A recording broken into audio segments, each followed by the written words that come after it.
Warm-up games and focus games are a great way to start a session. They also, in Malawi, when the children are often sitting down on the floor for 4 or 5 hours at a time with maybe a 10-minute break, this is a great way to shake them and wake them. This is a concept that we introduced last year with the teachers at the school, where we said every 20 minutes for the younger children and 40 minutes for the older children, you got to shake them, you got to wake them, get them up, get them out of their seats, get them moving around doing something on task. So here are some of my favourite warm-up / focus / shake 'em and wake 'em games.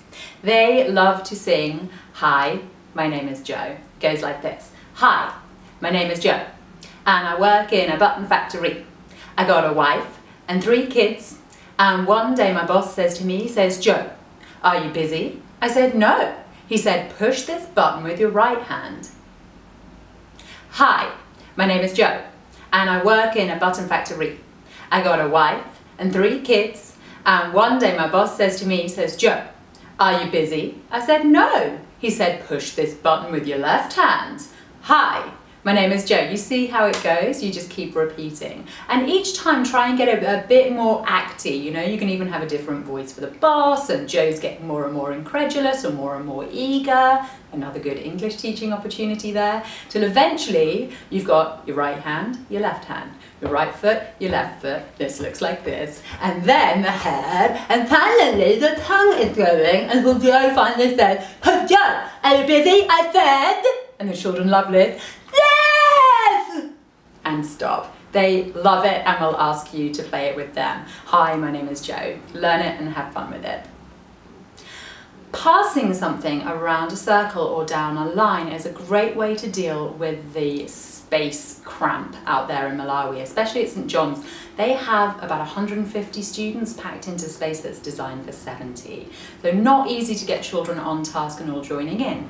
So we took traditional drama games that are passed around the circle, which is cool to do on the outreaches or at Tilly, and made them pass them down the line. So everything we did had to be passed. So for example, we say, you can pass a funny face. So, and again, this just encourages children to have fun, because they tend to not think of school as a place where they can be free and express. So the more you can encourage that, the better. We pass a funny face, so I pull a funny face, and I pass it to the person next to me, who then pulls their funny face and passes it around. Really simple, not much language needed. A great one for the outreach. Another great one is passing a shake. Children love to move, and they love to see you move and make a fool of yourself. So you can practice shaking, and most of them will know this word by now, shaking. So you can shake and then go crazy with it.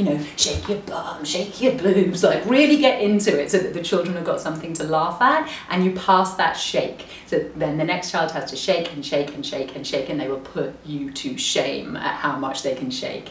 And round they come back to you. It's a great way to lift their energy. Everybody's got their heart rate up and everyone is having fun.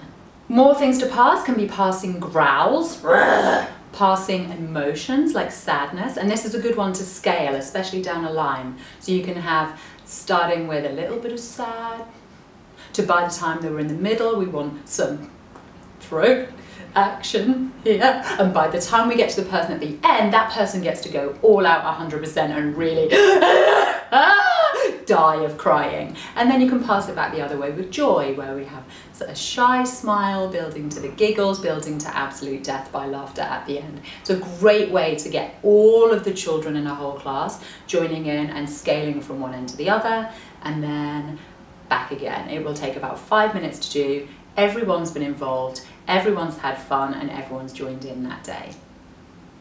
Once they get really good at passing things, you can move on to more specifics and mime, like passing a ball. You don't have to be a mime artist to do this. Take something out of your pocket, be surprised by it. This gets the children's interest. Now they're all interested, you might even show it to the people next to you, but not really. Keep it to yourself. Turn it into a ball. Give it a weight and a shape. And then, just to show the children that you know it's pretend, change it.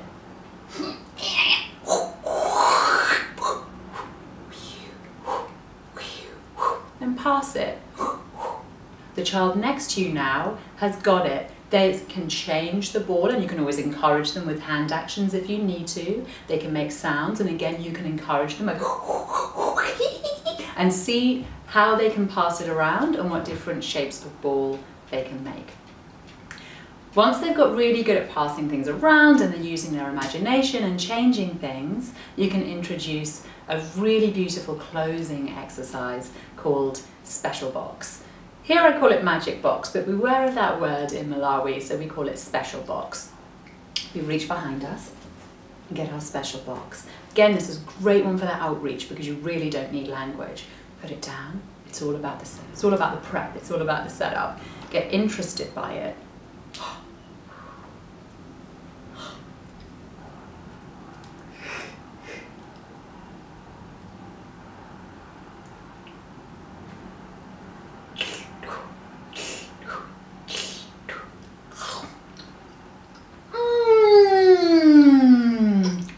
Banana. And then encourage the child next to you to reach for their magic box. This game just seems to tap into children and how they think, so it will take very little encouragement. They all understand that they have a special box and that they can pull something out of it.